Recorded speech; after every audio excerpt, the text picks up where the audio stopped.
Sanskriti University for excellence in life. BTech Agri BSc lateral entry.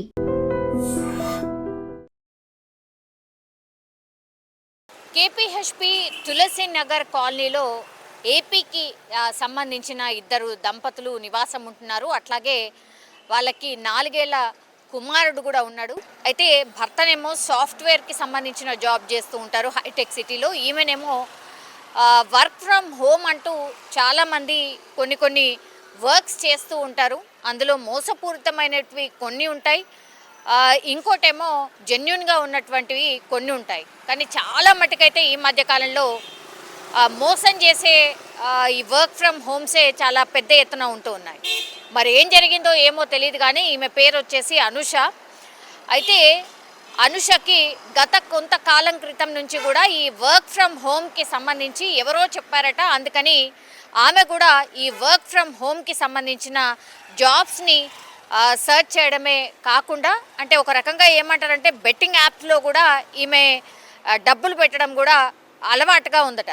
So easy money ఎట్లా సంపాదించవచ్చు, ఇట్లా కష్టం గిష్టం ఏం కాదుగా, ఈజీ మనీ ఎట్లా సంపాదించవచ్చు అని ఆ ధ్యాసలో పడి పూర్తిగా ఇంటర్నెట్ని సర్చ్ చేయడం, అట్లాగే ఏమేం జరుగుతోంది, ఏమేం చేస్తే తొందరగా డబ్బులు వస్తాయి, ఇట్లాంటివన్నీ వెతకడం స్టార్ట్ చేసిందట. అందులో భాగంగా ఏం చేసిందంటే ఫస్ట్ వర్క్ ఫ్రమ్ హోమ్కి సంబంధించి ఒక యాడ్ని చూసింది. అందులో ఒక 1000 పెట్టుబడి పెడితే మీకు నెల తిరిగే లోపల 30,000 రూపాయలు రిటర్న్స్ వస్తాయంటూ కూడా ఒక ప్రకటన చూసింది. అందులో భాగంగా ఏం చేయొచ్చు ఏంటి అనేది కూడా పూర్తిగా చూసినప్పుడు ఆమె 1000 పెట్టుబడి పెట్టగానే ఆమెకు నిజంగానే ఒక నెలలో 30,000 రూపాయలు రిటర్న్స్ వచ్చాయి. దీంతో ఆశ పుట్టింది అనుషకి. దెన్ అగైన్ ఆ 30,000 పెట్టుబడి పెడితే 1,00,000 రూపాయలు ఇస్తాము అని ఆశ చూపారు. సో ఏంటి ఆ కంపెనీ ఏంటి అనేది కూడా ఏమీ ఆలోచించకుండా 1000కి 30,000 వచ్చాయి కాబట్టి ఇప్పుడు 30,000 పెడితే 1,00,000 వస్తాయి అనుకుంది. అంతే, ఏమీ ఆలోచించకుండా 30,000 అగైన్ పెట్టుబడి పెట్టింది.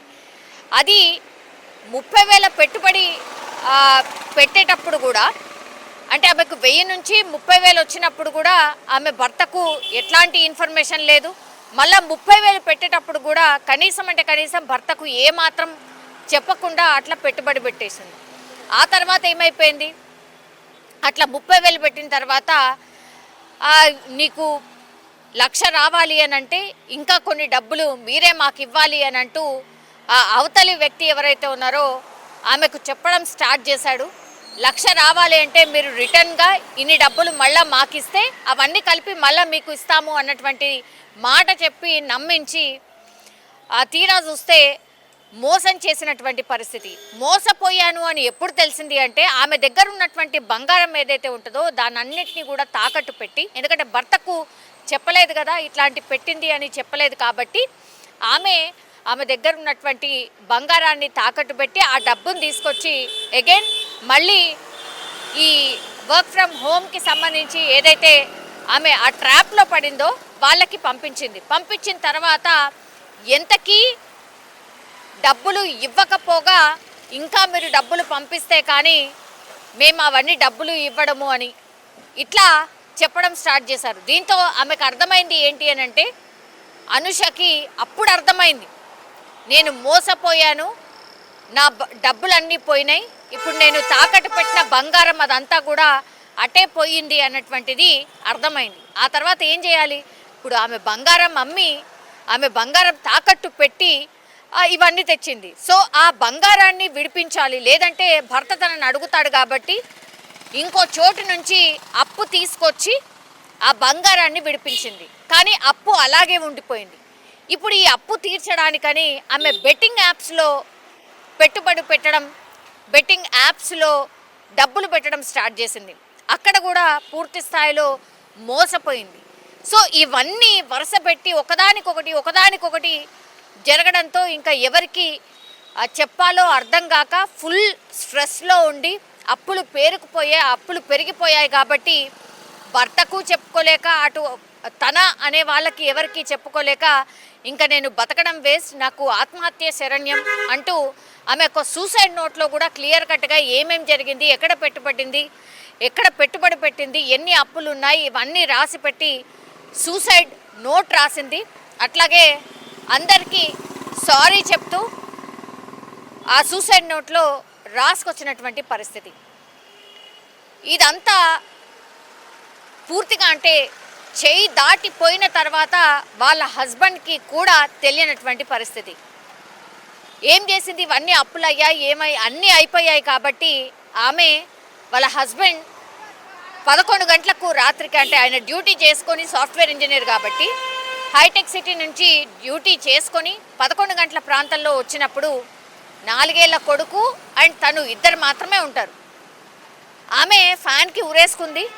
పాపం మరి 4 ఏళ్ల కొడుకు అప్పటికే పడుకున్నాడా లేదా తెలీదు, వాడికి ఎలా రెస్పాండ్ అవ్వాలో కూడా తెలియదేమో. మేబీ 11 గంటల రాత్రి తలుపు ఎంత కొట్టినా తీయట్లేదు, వాళ్ళ హస్బెండ్ వచ్చి ఎంత తలుపు కొట్టినా తీయట్లేదు.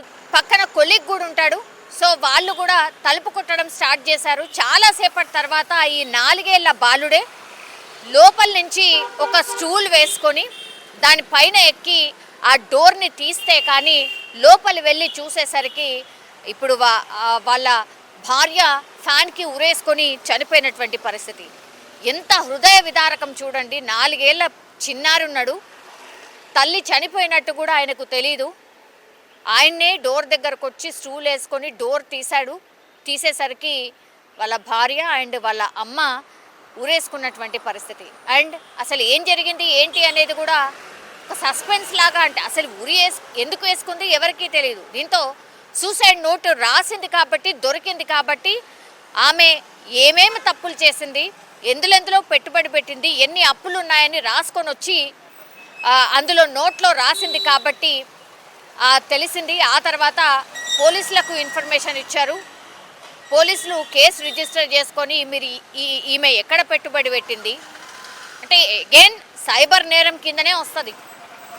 సో ఎక్కడ పెట్టుబడి పెట్టింది, ఎంత పెట్టుబడి పెట్టింది, ఎంత లాస్ అయింది, ఇదంతా ఇన్ఫర్మేషన్ తీసిన తర్వాత పోలీసులు ఒకటే చెప్తున్నారు, ఎన్ని ఇన్సిడెంట్స్ జరుగుతున్నాయి, కళ్ళ ముందే జరుగుతున్నాయి, అయినా సరే ఇట్లా బెట్టింగ్ యాప్లో అట్లాగే ఈ వర్క్ ఫ్రమ్ హోమ్ ఇదో మరో మోసం అన్నమాట. వర్క్ ఫ్రమ్ హోమ్ అంటూ మోసం చేయడం, వాటిని నమ్మొద్దు అని ఎన్నిసార్లు పోలీసులు చెప్పినా వినకపోవడం, వీటన్నిటికీ పర్యవసానమే ఇట్లాంటి ఆత్మహత్యలు అని పదే పోలీసులు చెప్పినా కూడా ఇంకా కూడా ఈ కేసెస్ అట్లాగే నమోదవుతున్న పరిస్థితి కనిపిస్తుంది. పాపం ఇప్పుడు 4 ఏళ్ల చిన్నారి మాత్రం వాళ్ళ అమ్మ లేకుండానే బతకాల్సిన సిచ్యువేషన్.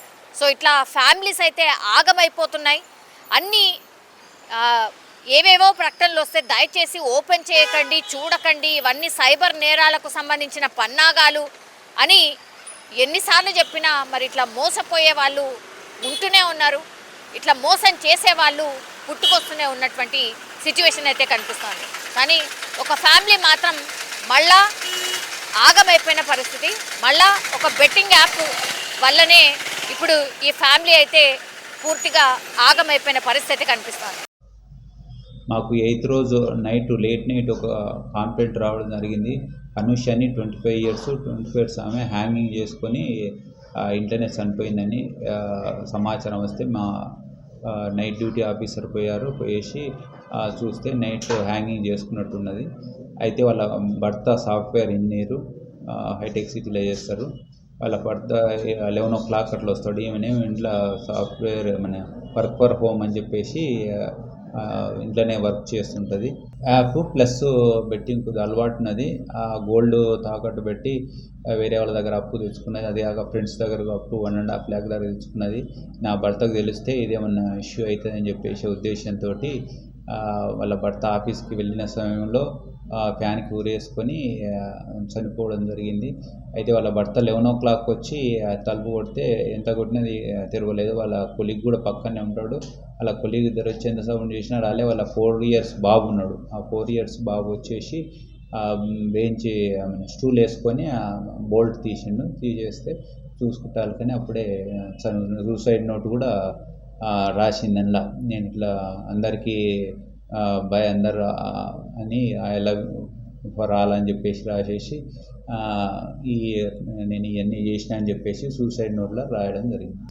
ఈ బెట్టింగ్ యాప్లు తర్వాత ఈ టెలిగ్రామ్ యాప్లకి లోన్ అయ్యి చాలామంది ఇట్లా ప్రాణాలు కోల్పోతున్నారు. అలా ప్రాణాలు కోల్పోకుండా అందరూ అవేర్ కావాలి. అన్నెసరీ వచ్చే లింక్స్ కానీ తర్వాత బెట్టింగ్స్ కానీ ఫోన్లలో వస్తే దాన్ని యూజ్ చేయకూడదు. యూజ్ చేసి ఏమైనా ఉంటే సమాచారం పోలీసు వాళ్ళకి తెలపాలి. దాన్ని బ్లాక్ అన్న చేయాలి. కానీ తప్పించి కానీ యూజ్ చేయడం వల్ల ధన ప్రాణాలు మొత్తం కోల్పోతున్నారు. చాలా లాస్ అవుతారు పబ్లిక్.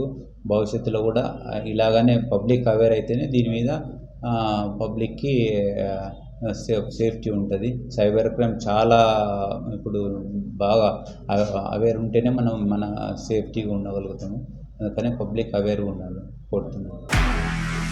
నిజంగా ప్రస్తుతం ఉన్నటువంటి సమాజం దేనికి ప్రయారిటీ ఇస్తుంది? ఆర్థిక సంబంధాల చుట్టూ మాత్రమే తిరుగుతుంది. మళ్ళీ ఎన్నికలంగానే చాలా విరక్తి కలుగుతాం. మంచి అనిపిస్తుంది కదా, లేడీస్ కూడా ఛాలెంజింగ్ జాబ్స్ చేసినప్పుడు చాలా బాగుంటది. ట్రాఫిక్ అసిస్టెంట్స్ గా నియమించిన ట్రాన్స్జెండర్స్ అందరితో సాల్యూట్ చేయించుకుంటున్నారు. ఫుడ్ డెలివరీ ఇవ్వటానికి వెళ్ళినటువంటి డెలివరీ బాయ్ అనిల్ పై కళ్ళ ముందు పెళ్ళండి